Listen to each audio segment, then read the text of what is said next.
sur Gabon 24. Alors, pénurie, faim et pauvreté, les Africains sont inquiets pour l'avenir. En effet, sous la crainte d'une propagation du virus se cache une autre angoisse plus prégnante, celle des conséquences économiques et sociales qui risquent de frapper violemment ces plus d'1 milliard d'habitants. La crise sanitaire due à la Covid-19 va vraisemblablement aggraver la situation de la pauvreté sur le continent, une réalité qui compromettra la réalisation à l'horizon 2030 de l'objectif de développement durable numéro 1 des Nations Unies. Mais alors, comment relancer les économies éprouvées de toutes parts? Où en sont les grandes puissances économiques mondiales? Et quid des actions menées par les Nations Unies pour donner du répit aux pays les plus pauvres? Nous allons voir tout cela tout à l'heure, mais avant cela, c'est quoi la pauvreté?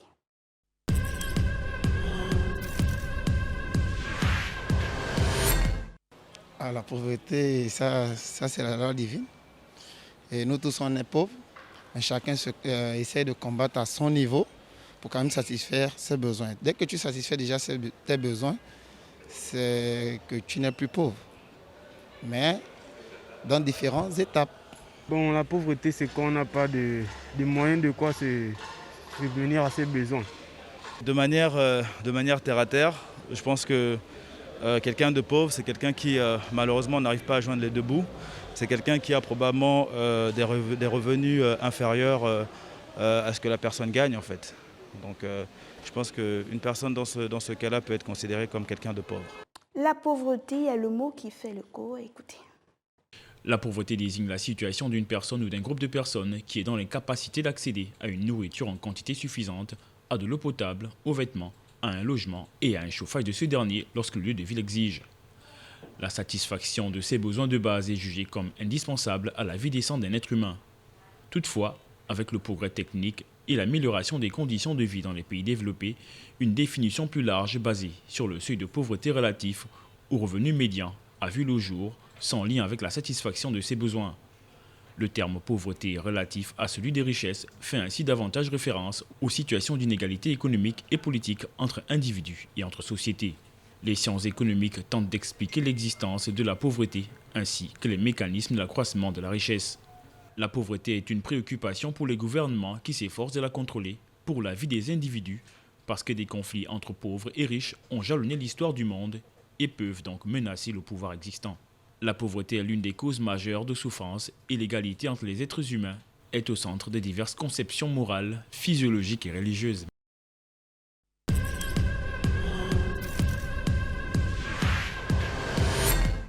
Nous recevons donc sur ce plateau Jean Delors Biogué. Il va répondre à nos questions puisqu'il est chargé des partenariats et des financements du développement aux Nations Unies. Bienvenue. Merci. La première question que nous avons envie de vous poser, c'est qu'est-ce qui est à l'origine de la pauvreté? Alors, vous avez écouté les différentes définitions qui ont été données à la pauvreté à travers votre micro-trottoir. Vous avez également eu à l'intérieur quelques indications que vous-même aussi vous avez évoquées dans votre introduction. La pauvreté, l'une des raisons fondamentales, c'est un certain nombre de pénuries, de ruptures. Et aussi lorsque on a une économie qui est défaillante et qui empêche à l'État de répondre à la demande de besoins de première nécessité, notamment le besoin de se nourrir, le besoin d'aller à l'école, le besoin de se soigner et le besoin de se loger dans un environnement décent. Tous ces paramètres réunis font en sorte que nous parlions de pauvreté. C'est en réalité l'incapacité des États à satisfaire la demande sociale, la demande des populations en besoin de première nécessité qui constitue la cause de la pauvreté. Alors, très belle définition et on a à l'intérieur justement les origines de cette pauvreté-là, mais est-ce qu'elle tient compte des différentes régions d'Afrique, c'est-à-dire le pauvre qui est en Afrique centrale, est-ce qu'il a les mêmes traits, les mêmes caractéristiques que le pauvre qui est en Afrique de l'Ouest, en Afrique du Nord par exemple? Alors, il faut considérer une chose, c'est que la pauvreté a beaucoup de visages. elle diffère selon les niveaux de chaque pays. Est-ce que c'est cela que l'on appelle pauvreté multidimensionnelle? Alors, par contre, c'est une très bonne chose que d'évoquer la notion de pauvreté multidimensionnelle, parce que la notion de pauvreté multidimensionnelle, c'est le manque dans lequel se retrouve, les différents manques dans lesquels se retrouve une personne. On dit d'une pauvreté qu'elle est multidimensionnelle, qu'une personne vit dans une pauvreté multidimensionnelle, par exemple, lorsqu'elle est en même temps incapable de se nourrir correctement, lorsque cette même personne incapable de se nourrir correctement est incapable de se soigner, d'envoyer ses enfants à l'école, etc. Donc ça atteint la dimension culturelle, la dimension économique et sociale et la dimension environnementale qui repose sur les conditions de vie des populations. Là, il y a une pauvreté multidimensionnelle. On peut avoir affaire à des pauvres qui ne sont forcément pas affectés dans tous ces domaines. On a quelqu'un, par exemple, qui, confronté au chômage, mais vit quand même dans un logement décent parce que logé par un frère, la dimension logement n'est pas contenue dans la définition de son état de pauvreté. C'est pour cela qu'on a trouvé un terme générique de définir la pauvreté en fonction du niveau de revenu et aussi la capacité, les indicateurs qui reposent sur la capacité d'une personne à vivre décemment par jour. Et là, le seuil international qui a été fixé, c'est, si ma mémoire est bonne, moins de 2 $ par jour. Donc, toute personne qui vit avec moins de 2 $ par jour est considérée comme une personne confrontée à une situation de pauvreté. Et au Gabon, toutes les personnes qui, par exemple, ont un revenu inférieur à 80 000 francs CFA sont considérées comme étant des pauvres. Et justement, vous demandez, est-ce que cette pauvreté tient compte des réalités socioculturelles de chaque région? Alors, absolument, la notion de pauvreté est assez complexe parce qu'elle renvoie au manque à l'incapacité d'avoir accès aux biens sociaux de base, aux nécessités sociales de base. Alors, si quelqu'un vit dans un village, par exemple du Gabon, et il a la possibilité de manger le matin, à midi et le soir, il n'est pas confronté à la pauvreté alimentaire, qui touche par exemple les populations du Sahel, d'une partie du Sahel ou des zones désertiques, qui sont liées à la rupture des capacités de production en agriculture et à l'accès à l'eau potable. Donc la pauvreté dans des zones du Sahel va être, par exemple, je cite un exemple, ça ne peut pas être extrêmement ça, mais dans des zones confrontées à l'aridité des lieux de production, va être différente que celle que vivrait une personne au Gabon, qui sera peut-être beaucoup plus touchée par l'incapacité de diversifier son alimentation, l'incapacité d'aller à l'école, etc. Donc, il a plusieurs visages. On dit aujourd'hui, par exemple, que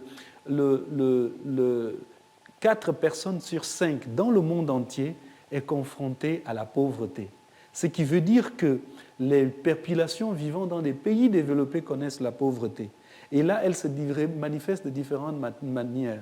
Nous allons avoir une pauvreté qui va être évaluée en fonction du taux d'illettrisme et d'alphabétisation. Ça constitue un pan très important pour les pays développés, tout comme la capacité d'accès aux soins de qualité. Ça constitue également un élément de pauvreté. Donc il est très difficile. La pauvreté n'a pas un visage uniforme dans toutes les zones de la Terre.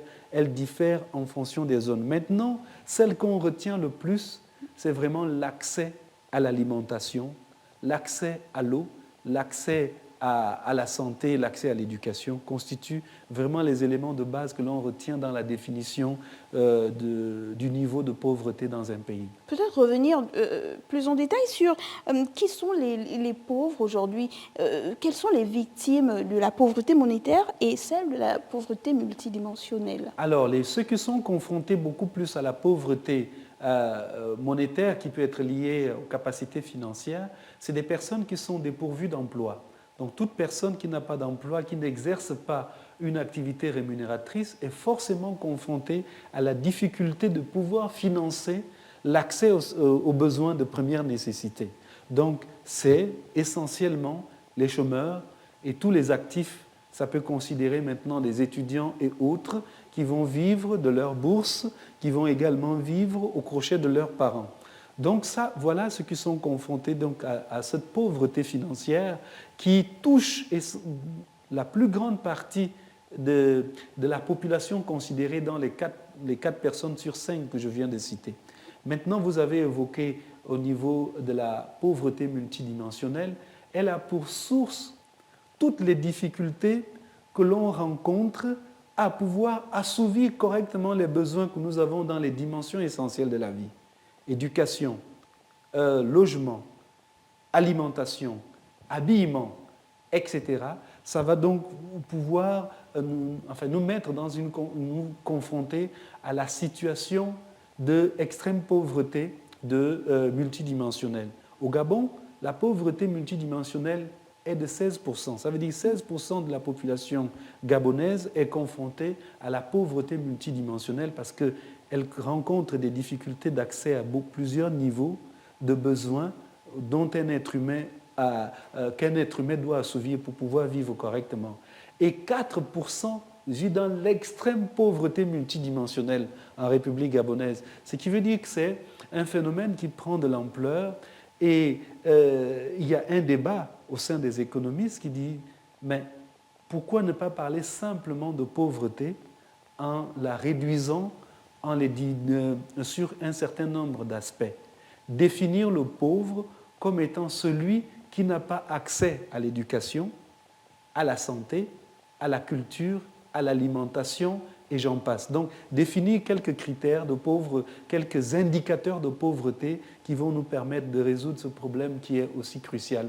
Parce que parlant, par exemple, de pauvreté multidimensionnelle, si je suis confronté à la pauvreté alimentaire et que demain, je bénéficie des services sociaux qui me distribuent la nourriture chaque semaine, je ne suis plus pauvre alimentairement, mais je ne suis pour autant pas sorti de la situation de pauvreté.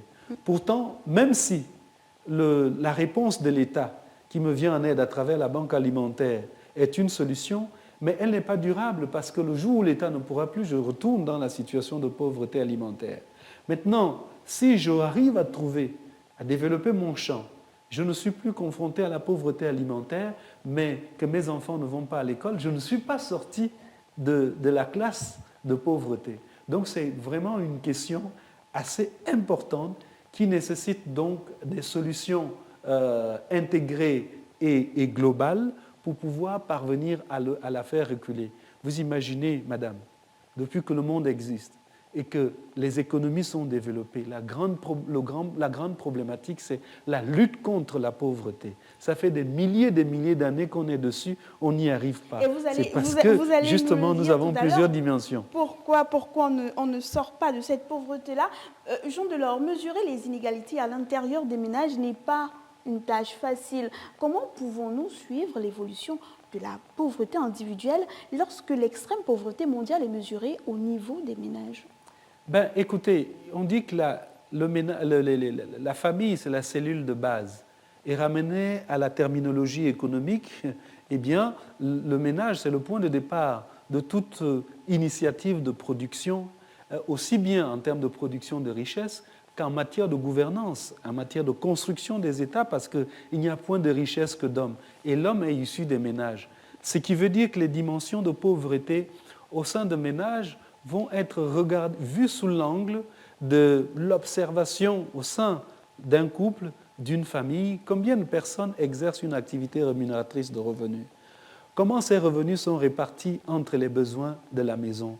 Est-ce que la répartition de ces revenus permet à tous ceux qui vivent au sein de cette maison de pouvoir vivre correctement et de sortir de la situation de manque qui conduit à la pauvreté? Regardez d'abord l'économie.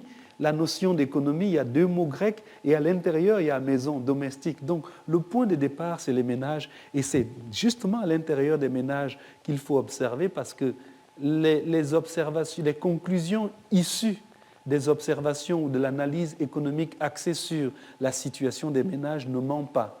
Elle est plus juste que la notion de PIB, de PNB. elle est plus juste également que tout ce que nous nous fixons comme indicateur de pauvreté, comme par exemple le revenu, les capacités financières journalières de $1,25 par jour ou tout ce qu'on imagine. Donc, c'est vraiment là le bon endroit pour aller analyser.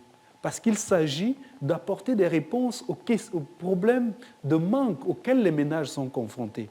Et toute la dimension est là. J'ai beaucoup aimé, à l'époque où il était président de la République, Nicolas Sarkozy, qui demandait à ce qu'on revoie un tout petit peu les indicateurs d'analyse de la pauvreté et du sous-développement, qu'on ne les articule plus seulement autour de la production nationale, qui peut être le PNB ou le PIB, mais de voir exactement la segmentation des problèmes au niveau des ménages, au niveau des foyers, au niveau de chaque région. Mon grand-père était agriculteur, il vivait au village, mais il me payait l'école étant en ville. Alors, je mangeais mieux au village lorsque j'allais en vacances que lorsque je suis à Ouihem, dans ma ville natale. Parce que mon grand-père avait de quoi nous payer le petit déjeuner le matin, avait de quoi, grâce à la chasse, grâce à la cueillette et autres choses, nous donner la nourriture à midi et le soir. Or, en ville, je ne mangeais qu'une seule fois par jour et le soir, c'était du café, le pain sec à l'eau. Vous voyez un tout petit peu? Alors, au village, on vivait beaucoup mieux qu'en ville. Mais au village, on est confronté à d'autres types de manques. C'est l'accès aux soins, parce qu'il n'y a pas de dispensaires corrects. Il n'y a pas l'accès à une éducation de qualité, parce qu'on apprenait quasiment avec des portes ouvertes, dans des effectifs pléthoriques, etc. Vous voyez un tout petit peu, d'où l'origine de la complexité dans la définition, dans le traitement de la question de la pauvreté. Très bien. D'après la Banque mondiale, plus de 413 millions de personnes vivent sous le seuil de la pauvreté en Afrique. Et pourtant, vous suivez l'actualité comme nous, il y a des aides internationales à chaque fois dans tel pays, dans tel autre. Est-ce que finalement, ces aides-là sont efficaces? Alors, ça dépend maintenant de comment le regard que nous posons sur l'aide. Nous avons, en général, lorsque vous entendez parler d'aide, l'aide est une solution d'urgence et qui doit être provisoire, intermédiaire. Nous devons pouvoir aller de la résolution de l'urgence à quelque chose de durable. D'ailleurs, on revient donc à notre terme de développement durable. Donc, si nous portons ce qui a échoué jusqu'à présent, c'est de considérer l'aide au développement comme étant une situation permanente qui doit constituer une source de financement des économies en permanence. Or, l'aide publique au développement devrait être destinée à créer à l'intérieur des États les conditions de création de richesses durables qui sortent de ces états de l'aide. L'un des facteurs explicatifs de la persistance du développement, c'est justement parce que beaucoup d'États ont fait du recours à l'aide internationale publique une solution. Or, ce n'était pas une solution. L'aide publique n'a jamais aidé un pays à se développer en permanence. Il faut aider la relance de l'économie. Il ne faut pas aider la survie des populations dans une situation compliquée. Et là, c'est un nouveau paradigme qu'il faut introduire dans les solutions aux problèmes de pauvreté. Nous ne devons pas faire de l'aide une solution pérenne. Elle doit se limiter dans le temps. Et là, nous allons rejoindre les causes profondes. C'est les mécanismes de planification de l'économie d'un pays dont se dotent les États. Je dois pouvoir planifier que je peux vivre de l'aide pendant 5 ans. Ça me permet de générer des économies qui vont me permettre de me lancer dans des politiques de réforme structurelles et conjoncturelles qui ouvrent la voie à un développement durable. Or, nous n'avons pas souvent atteint ce niveau d'évolution. Pourquoi? La volonté politique d'un côté, et de l'autre, vous avez ce qu'on appelle les ruptures de cycle. C'est-à-dire qu'à peine on sort d'une crise qui nous amène à vivre de l'aide internationale, eh bien on rentre dans une autre crise qui nous amène encore à demander de l'aide. Et donc tout ce qu'on a engrangé dans le cadre de la réponse pour pouvoir financer le développement durable, on le réinjecte dans l'urgence. Donc c'est vraiment un cercle dont il faut absolument sortir. Et pour pouvoir sortir de là, il faut la coopération. Il faut la coopération rationnelle. Parlons de crise plombée par les retombées économiques de la Covid-19. La croissance en Afrique subsaharienne devrait chuter à moins 3,3% en 2020, entraînant la région dans sa première récession économique en 25 ans. C'est grave. La pandémie risque aussi de faire basculer 40 millions d'Africains dans l'extrême pauvreté, effaçant au moins 5 ans de progrès dans la lutte contre la pauvreté. Qu'en pensent les Nations Unies? Les Nations Unies pensent qu'il faut lutter contre la tendance qui va dans le sens justement de la récession, qui va dans le sens de la perte de la bonne trajectoire vers la croissance dans laquelle plusieurs pays africains étaient déjà lancés. Ce qui veut dire que les solutions vont être plus ou moins différenciées et elles sont adaptées à la situation de chaque État. Pour les pays à revenus intermédiaires tranche supérieure ou peut-être des pays vivant des matières premières, il est considéré qu'il faille mener la réflexion vers la transformation de l'économie, vers la diversification et toucher les domaines qui jusqu'alors n'étaient pas exploités. Parce que lesquels domaines devraient conduire à l'autosuffisance alimentaire? Parce que le plus important ici, c'est de nourrir la planète, mais aussi de nourrir les populations qui vivent à la périphérie de la mondialisation.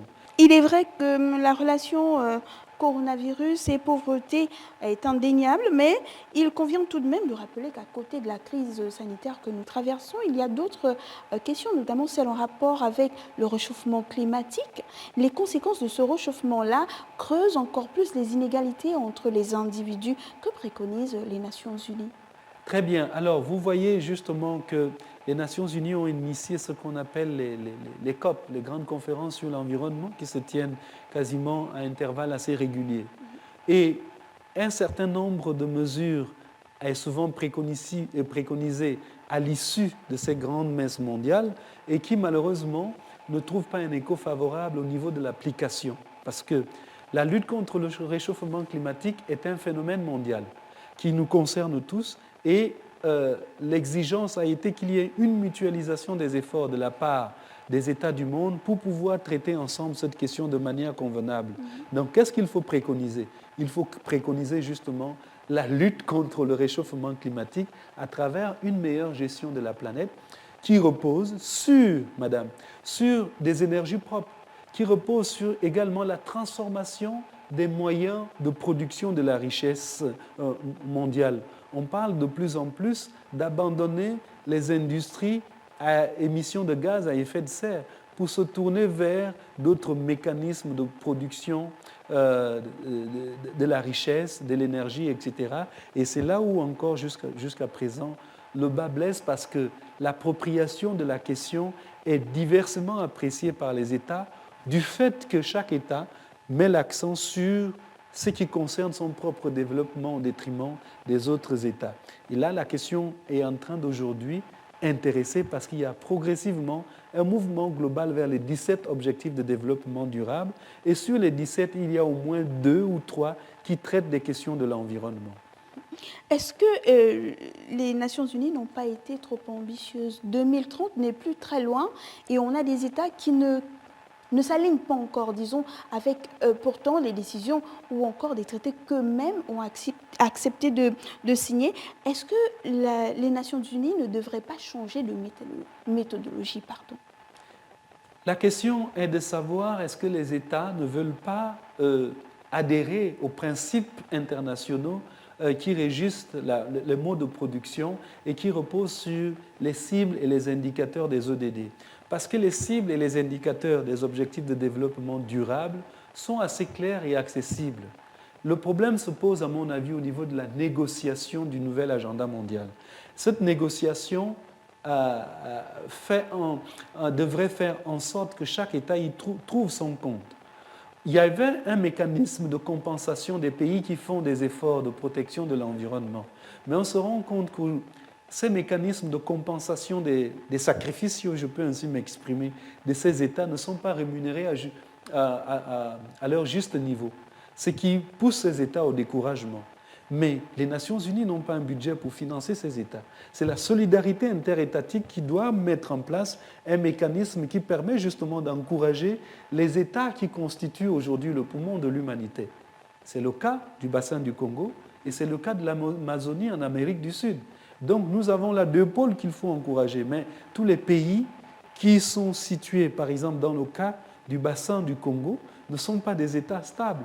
On a la République démocratique du Congo, on a le Cameroun, on a etc., qui sont confrontés à beaucoup de difficultés de pauvreté qui peuvent avoir une résonance politique grave qui va encore créer d'autres soucis et bloquer cette trajectoire. C'est pour cela que je disais tout à l'heure, nous devons prendre la question et la résoudre de manière globale, pas la manière segmentaire, parce que ça a souvent été expérimenté et ça n'a donné aucun résultat jusqu'à présent. Avant de nous séparer, Jean Delors, voici la question de l'internaute, c'est celle de Claude depuis le Burkina Faso, qui demande pourquoi on a l'impression que certains pays semblent condamnés à l'échec dans la lutte contre la pauvreté. Alors, ce n'est pas peut-être une impression, c'est une réalité que plusieurs pays vont d'échec en échec. Ces échecs ne sont pas dus au fait que ces pays sont maudits ou que, comment dirais-je, il y ait un certain sort qui repose sur eux et dont il ne faut pas dont on ne peut pas sortir. Non, il est lié à deux choses essentielles. C'est ce blocage. Premier, c'est naturellement la gouvernance et la volonté politique. Le deuxième, c'est les ressources dont dispose le pays pour pouvoir lutter correctement contre la pauvreté. Ressources minières, enfin ressources matérielles, ressources naturelles et tout ce que l'on veut qui peut participer à la production de la richesse.